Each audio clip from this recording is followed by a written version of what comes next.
Hey, welcome back to the Energy Healing Lifestyle Journal. We are on Self-Care Challenge Day 4, talking about forgiveness in the heart chakra, where transformation occurs, right? So forgiveness really helps boost our ability, our level, our ability for transformation. It creates that space for transformation to occur.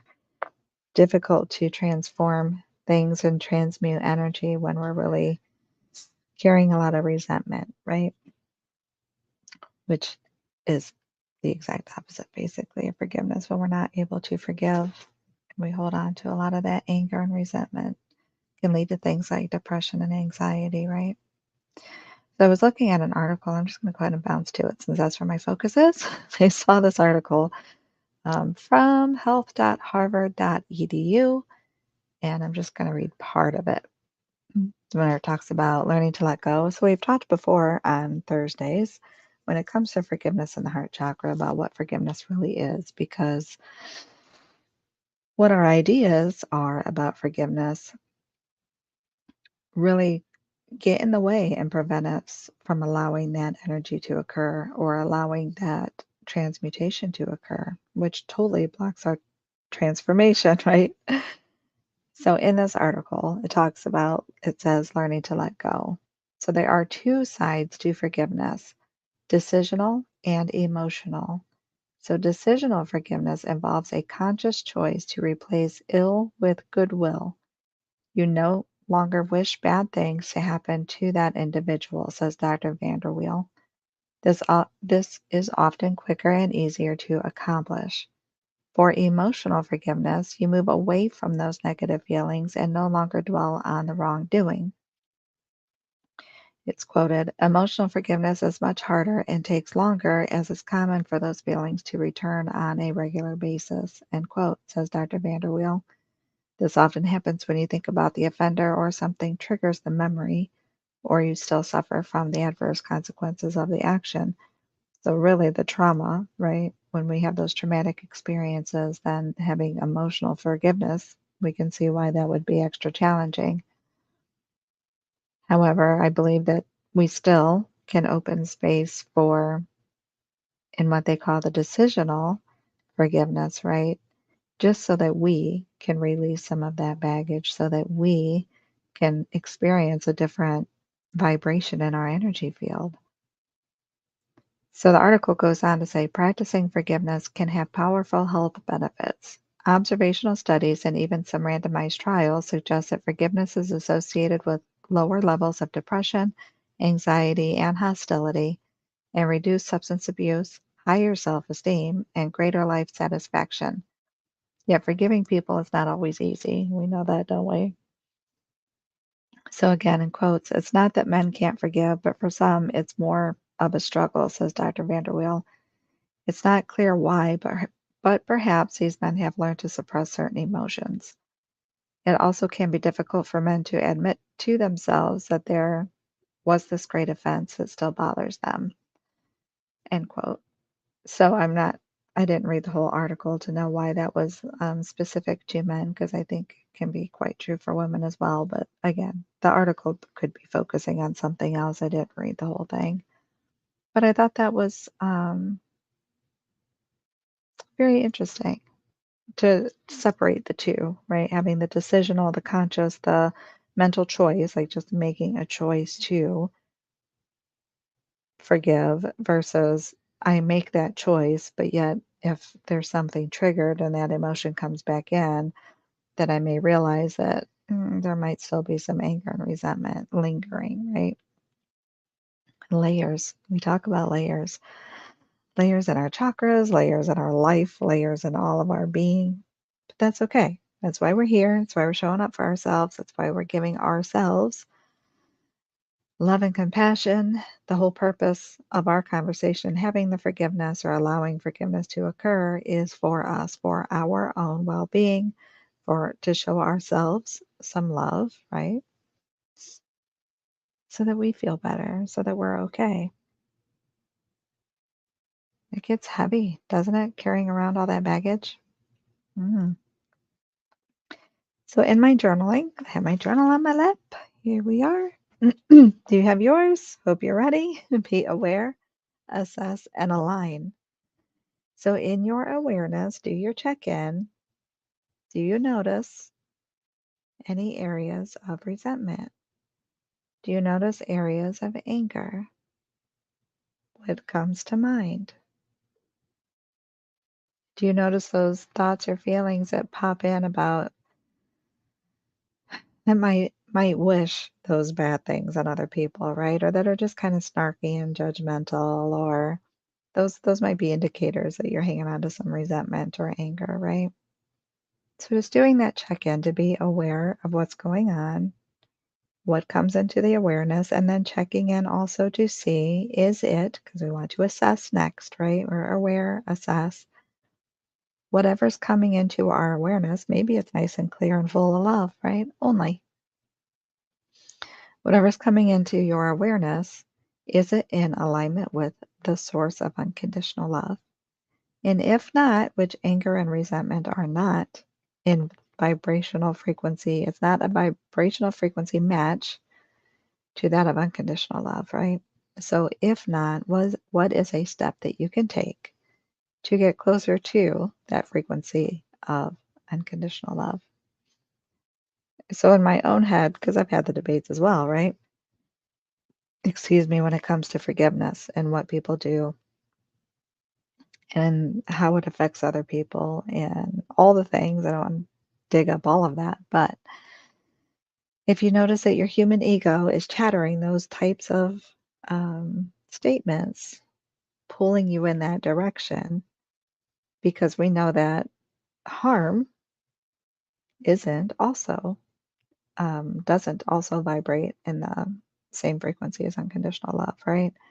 So then we can start to debate or wonder or challenge ourselves on, why is it okay for one and not another? Why is it okay for you and not me? Vice versa. Why would it be okay for me and not you? It could be self-resentment and anger. We may be beating ourselves up with blame, shame, and guilt, right? When we face ourselves and see our own humanness, our own ego, our own shadows. Holding that space for ourselves, allowing forgiveness to occur, right? I can't forgive myself. It's too terrible. I feel so bad, which in itself, I don't want to say is good, but if you have remorse, I mean, then we know that we've learned something from our experience, right? That ideally, if we have the remorse, then we're more inclined to not repeat the same thing again. So if what shows up is your own, like anger within yourself or resentment within yourself, resenting choices that you've made or things just things you've done in your life in this human experience, meeting self with love and compassion, sitting with that ability to allow forgiveness to occur, choosing, because that would be a step one in that direction, right? That's action step you can take to get closer to the frequency of unconditional love, is to be aware of it and choose not to do whatever that was again that you feel resentment around. That makes sense? Made sense as it was coming in my head. Not sure if it made sense out loud. Words sometimes. But things to keep in mind. What was the other thing? Oh, if you notice when you're checking in and checking in with the energy in the heart space and even forgiveness, oftentimes we talk about how we felt like we lost ourselves. Empathic healers, right? We get wrapped up in the energy around us or someone else's energy or someone else's need for support, need for love, need for help. And then having that passion and drive to be the helper. I say rescuer sometimes, but to be the helper, to rescue, whatever it may be, with great intentions. However, when that starts at such an early age, do we know how to separate? Did we set good boundaries? Do we take care of ourselves in the process, or are we over focusing on others, right? So, do we have resentments around that as well? Like those feelings of losing ourselves or losing a piece of ourselves, not taking care of ourselves, denying ourselves because we were too focused and paid more of our attention outside of us. And again, I'm not saying that we shut people out. I'm just saying that there's inflow and outflow, right? We need to take care of ourselves and take care and help others. Not doing it for them, that's not our job, right? Free will and accountability. But if people need help and they truly want help and they ask for help, we can be helpful and supportive, of course. Again, it's not one-sided. Unconditional love encompasses everything, everyone and everything. It's not one way or another. But so within boundaries, right? So I can reflect back. I'm preparing to share my spiritual awakening story. So a lot of reflection, right? Kind of doing timelines and just reflecting in and seeing again, like what my journey has been like and what led me to this space and what led me to want to be here, here, right now in many different aspects. So yeah, just it's enhanced my journaling process as well to as I'm going through and doing my own check-ins to be aware, assess, and align where I'm at now. Um, Protecting energy, massive. I didn't have a clue, right, in my younger years. I didn't understand boundaries. I wasn't taught boundaries. I was taught to do what I was told to do. And then I was taught, our nature to protect ourselves, right, how to survive. So I learned that as a byproduct in some ways. So boundaries being a big one. What is mine and what isn't? Because I'm just assuming that it all is, right? I've heard this saying, which sounds harsh, but it's not meant to be. Um, but like when being in that rescue mode, like who did I think I was, right? Who did I really think I was to assume that people needed me to rescue them? Like they couldn't figure it out on their own? Now, granted, I did not have that perspective, intention at all, or idea at all in my mind. The drive, the perspective was just help, help. If you can do something, right? And I want to help. I want to help. So let me help, let me help, let me help. But not realizing that in doing that, not only is it harmful to myself, but to others as well. It's enabling, right? Like taking it to that extreme of enabling, trying to do things for people when they can do it themselves, like being supportive and enabling are very different. Um, and then when you enable over and over and you deny yourself, and then the outcome isn't at all how you imagined it would be, then we can form resentments, right? When you look back and you think, where was I in all of that mess, chaos came to mind in those situations? Where did I take care of myself, or did I take care of myself? And I didn't take care of myself, which was all my own choice without blame, shame, and guilt again, but just that awareness. But seeing those pieces to be able to make the decision to do something differently, like set boundaries, right? And they start here with my own choices. We talk about setting boundaries for other people. Oh, that just reminded me, like, have you guys done this too when you're having conversations with people, if you're reflecting on one of your relationships, like any type of relationship, friendships, family, whomever, but you're reflecting on that, or maybe there's some contrast or something's going on there, right? And you feel that push or pull, and you're like, I think I need to set a boundary. Well, first of all, I've done this, so this is how I check myself. Like, first of all, why didn't you have a boundary to begin with? You should set the boundary every single day, right? Like, be in that space at all times. Why did you not have the boundaries? We should always have the boundaries. Um, and then the second was uh, like it's against them almost. Like, oh, you are doing something now. I have to set a boundary with you, right? Like we're pointing a finger outwards. Hello, look right here, right? The boundary's not with them, it's within. What was going on here that allowed me to deny myself, to put myself aside, to not take care of myself in the process? Again, it's not about shutting people out, not being helpful, but it's about taking care of ourselves in the process. Hence the self-care challenge, right? Just moments, moments. You don't have to take all day. I get it. Sometimes we have things to do. Sometimes there are big, big things that we step in for to be helpful with. But we can still take a minute here and there for ourselves. We can still have a moment to take care of ourselves, right? We can still be very present in those moments that we take care of ourselves so we benefit from it. And that's another piece that I just want to share because in my new acronym, got to add another one, right?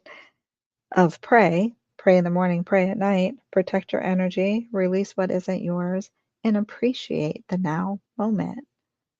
So if you get that 1 minute between as you run an errand, right, before you drive out of your driveway or get to your location, if you have that 1 minute to just breathe and be present as you take that breath, be present as you take that minute of meditation, it's enough to keep you going if you do it enough, right? But be present in it. Because if you're not present in it and you're just like, okay, I waited a minute, but in that minute, I was thinking about where I had to go, when I had to get there. What if I forget something when I get back? Well, that's not being present in the moment, right? So that I'm not really appreciating the moment because I avoided it by all the other things I was thinking about, all the other places I was putting my energy. But if I give myself that minute, ideally, if you can go longer, obviously go longer. Just saying that sometimes out of the whole 24 hours, we could take a minute and really be present with ourselves and just allow ourselves that space and time to breathe. Remember, breathing is also governed by the heart chakra, right? So that helps us clear and balance the energy in the heart chakra. Those moments when we start to feel the anger build, burn, heartburn, I guess, right? Anger build, taking that moment and breathe through it, and you will start to decrease the intensity of the anger, right? Take a deep breath and check with yourself and see if you are able to allow forgiveness to occur. Remember, we had talked about Matt Kahn making that statement before about you don't have to be the forgiver, but can you allow the space for forgiveness to occur, right? Just open up the channel for that to happen and allow God, source of pure unconditional love, to handle it, right? Let God do the forgiving, but I'm going to open the space for that forgiveness to occur. It's for us, so we can release that baggage. We can release the weight of that. We can release all of that type of energy that harms our body too, right? It's like we continuously harm ourselves as we hold on to it. Check in my journal, make sure I covered everything. Yeah, I think we're good. So thank you for all those who hop in on the live and back on the replay. Thank you for sharing your time and space. Let me know what you are doing for you if you are journaling along with me for your energy healing lifestyle. Do that check-in. I will pin a comment on YouTube with the prompt for the day to give you something to think about. If you're comfortable, share your comments or responses in the comment section below the video. You can also hop over into the energy healing community and share there as well. So have a wonderful day, evening, whatever time in the world it is for you. And I shall see you tomorrow for throat chakra healing when we talk about communication. So much love. Take good care. Bye, guys.